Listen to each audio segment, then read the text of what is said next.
Salut à tous, c'est Robin Mace. Vous avez entendu en début de vidéo un allegretto en la mineur de Napoléon Coste. Apparemment, il s'agit d'une étude numérotée 24 qui apparaît dans la méthode complète pour guitare de Fernando Sor. Je n'ai néanmoins pas plus de détails sur sa référence. Je trouvais cette pièce intéressante à aborder pour développer la notion de phrasé musical. Il y a fort longtemps, j'avais abordé une autre pièce de Napoléon Coste, également dans l'optique de l'apprentissage du phrasé. Alors que la pièce de l'autre tutoriel est en la majeure, ici notre morceau est en la mineure. Je jouerai le morceau en entier avec partition et tablature à l'écran en fin de vidéo, et pour obtenir les documents en PDF, il suffit d'aller dans la page avec le lien dans la description. Avant cela, on va vite analyser rapidement la pièce et ses caractéristiques.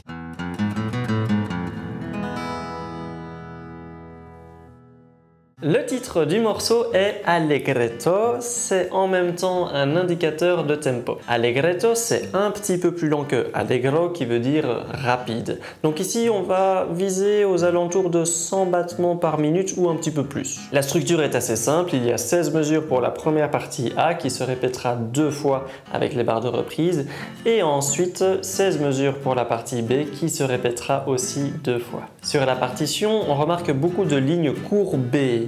Il y a 3 significations différentes pour ces lignes, donc soyez bien attentifs. Quand il s'agit d'une petite ligne courbée entre 2 mêmes notes, il s'agit d'une liaison, donc la note est simplement prolongée rythmiquement. On a le cas sur notre toute première note Mi ou encore sur la toute dernière note La. Quand il s'agit d'une petite ligne courbée qui ne relie que 2 notes différentes, cette fois, on aura affaire à un couplet, donc l'exécution de la deuxième note se fera uniquement à l'aide de la main sur le manche. On a l'exemple sur la première mesure de la deuxième partie, entre le Sol et le La. Et les lignes courbées plus grandes par-dessus un plus grand nombre de notes sont des indications de phrasé. Je ne vais pas trop rentrer dans le détail pour expliquer le phrasé musical. Si vous voulez des explications et des conseils plus précis sur le phrasé, je vous renvoie vers une vidéo où j'expose le thème des parapluies de Cherbourg et je parle de musicalité, etc.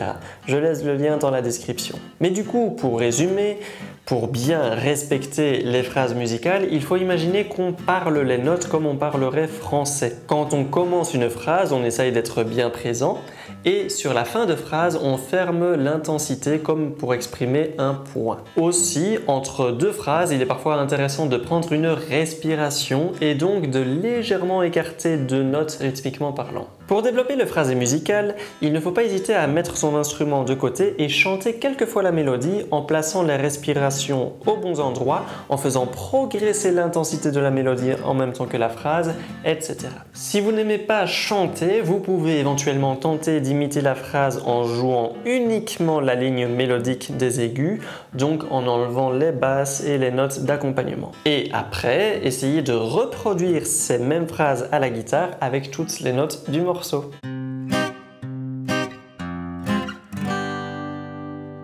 Je vais donc rejouer le morceau un petit peu plus lentement avec partition et tablature à l'écran. Je le rappelle, si vous les souhaitez en PDF, c'est dans la description de la vidéo. Si vous avez apprécié le petit tutoriel, n'oubliez pas le petit pouce en l'air et nous on se revoit dans une prochaine vidéo.